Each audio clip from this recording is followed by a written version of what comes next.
Apa yang beza? Tak ada, tak nak. Tak nak sebab orang akan komen. Betul saya itulah. Tak nak, bukan saya tak nak orang macam oh dia tu sini-sini, takutlah. Dia orang ada sangka-sangka kan. Macam tak beli emas, macam tu. Macam saya tak pakai emas kan. Saya tak nak orang cakap saya pakai. Saya bukan pakai, saya duit saya tu simpan benda lain tau, macam tu lah. Lepas tu saya takutlah orang cakap apa-apa macam salah sangka. Kadang-kadang dua orang ni dia cakap dia rasa apa dalam hati dia B kan. Itulah saya rasa cognitive bias. Kalau orang ada tanggapan yang salah dekat Puan, apa yang Puan tak suka pasal benda tu? Saya nak dia pandang serong saya. Saya tak boleh nak, bila saya cakap nanti saya akan rasa oh dia ni pandang serong aku. Tak boleh nak fikir benda lain dah. Otak saya memang automatik tak boleh nak fokus ke orang tu dah. Yang fokus problem ni. Kalau dia pandang serong pada Puan, maksudnya tak ada apa-apa sebenarnya. Tapi itulah saya nak kena overthink. Tak tahu kenapa. Tak ada penyelesaian pun. Maksudnya apa yang orang lain fikir tu agak penting. Agak penting untuk Puan. Untuk saya. Tapi sejak saya jumpa Puan baru ni, saya rasa mungkin salah satu saya tak nak validate dengan beberapa orang adalah sebab saya dah jumpa Puan. Saya rasa macam tak payah nak validate, aku boleh buat sendiri. Lantak dia orang. Macam tak payah nak tunjuk apa dah beli barang apa, nak share saya punya view. Contoh saya ni macam suka yang menjimatkan. Tak suka beli banyak barang. Setengah orang dia suka beli macam-macam, dia buat susun, buat stok lah. Macam ada dekat TikTok tu kan, stalking video macam tu kan. Saya tak, saya macam kalau tengok barang tu sikit, saya rasa macam oh seronoknya rumah aku minimalis. Macam tu lah. Tapi dulu saya suka tunjuk, saya akan share my view lah. Tapi sekarang ni saya tak nak. Macam biarlah, kalau tak mau share apa yang saya seronok. Tak tahu kenapa. Maybe nak lindungi diri sendiri. Maybe saya rasa lindungi daripada macam orang kata ke, aing ke. Macam tu, macam biarlah.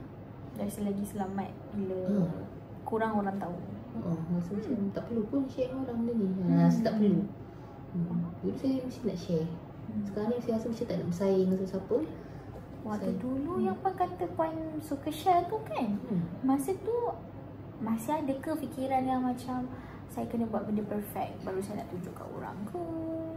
Tak ada, sebab masa tu buat bisnes. Jadi saya ni macam ikon lah, ikon leader yang buat orang kata sistem agent tu. Kalau saya selalu banyak tunjuk apa orang kata behind the scene yang gagal.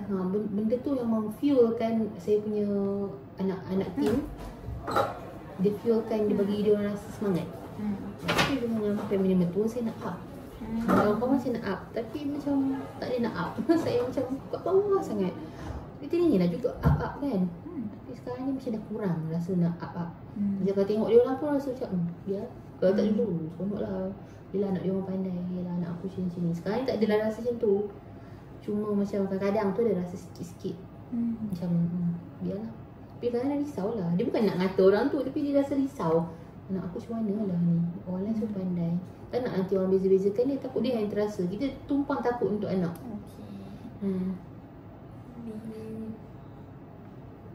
Bila saya dengan Puan cakap ni kan, maksudnya kerisauan tu, satu kerisauan anak akan hadapi benda yang sama yang Puan hadapi dulu, betul tak? Orang banding-bandingkan, orang mengata pasal dia. Sebab tu Puan pun tak nak cerita sangat dengan orang apa struggle Puan dengan anak lah. Takut dia berada dalam keadaan yang sama yang Puan pernah rasa dulu. Satu juga kerisauan kalau tak berjaya buat macam apa yang Puan sendiri nak. Macam tu ke? Saya suka homeschool dia, saya suka mengajar dia. Saya suka macam saya suka mengajar dalam grup bisnes ni. Saya mengajar dalam cara bisnes. Saya seronok saya buat video, buat live semua tu. Sekarang ni rasa macam tak boleh sebab dia tak boleh dengar cakap saya. Saya nak orang follow saya, tapi anak saya tak nak follow. Dia termenung. Lepas tu screen time sangat-sangat tinggi sekarang. Dia dengan adik dia pula dah ketagih game. Saya macam kadang saya rasa lega yang diorang main phone ke screen time lah. Sebab saya boleh buat kerja rumah. Sekarang ni banyak kerja rumah saya yang macam dah settle. Macam kadang-kadang saya tengok barang kat situ kan, contoh aku nak terangkat dalam benda tu, tapi tak terbuat sebab fokus kat anak-anak. Sekarang ni bila anak main game, saya terus buat kerja. Semangat, saya seronok lah buat kerja rumah. macam impian saya nak bilik saya tu bilik saya. Sebab saya kongsi rumah dengan mak saya. Dia kongsi rumah dengan mak saya tak boleh teko cara saya. Tapi bilik saya tu lah macam tempat saya untuk macam healing kan. Saya beli cadar semua tu. Lepas tu kalau saya nak buang barang, saya akan buang senyap sebab takut mak saya bising. Bapak cakap dia hoarder tu kan, dia hoarder. So saya tak boleh nak fokus banyak benda ni. Kat situ je lah saya boleh fokus. So, topik apa tadi? Tak apa, saya masih follow. Maksudnya Puan sebenarnya saya tak follow diri saya. Okay, tadi Puan cakap pasal sebenarnya kalau ikutkan banyak yang Puan nak ajar anak-anak lah. Puan sebenarnya nak, kalau boleh suka sebenarnya nak homeschool anak-anak. Cuma sekarang rasa susah nak fokus banyak benda at the same time. And then kalau hajar anak, bila dia mula menerawang, Puan pun rasa macam tak tahu macam mana nak engage balik dengan dia supaya dia kembali dalam session tu kan. Kadang-kadang saya ajar dia tak faham.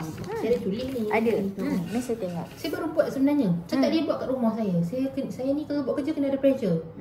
Baru saya macam okay. Tapi bila kat rumah saya akan macam tunggu perfect time. Lain-lain tak perfect. I see. So macam nak ajar Aidan lah.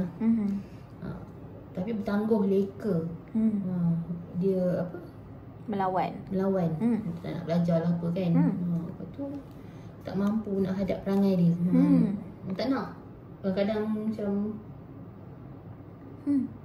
apa tu? Macam tu. Tak boleh lah. Bila kita dah ajar macam tak masuk otak dia. Macam aku ajar ni sia-sia. Mungkin ada satu lagi fikiran tu kan. Kalau bila anak menerawang ataupun bila nama anak Aidan tak fokus, saya kena reframe thought saya kan. Saya rasa saya ajar tak masuk.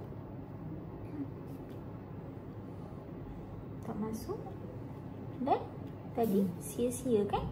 Yang Puan sebut sia-sia. Yelah, yang ajar tak masuk kan. Ni ajar syok sendiri. Saya rasa syok sendiri mengajar dia. Saya rasa saya yang macam nak sangat mengajar. Saya all in effort. Saya ni membeli buku latihan banyak tak terbuat. Suami marah, bazir duit lah beli. Tak payah beli kan. Tapi saya suka tengok. Saya suka macam nak buat latihan tu. Saya rasa macam inner child saya sembuh.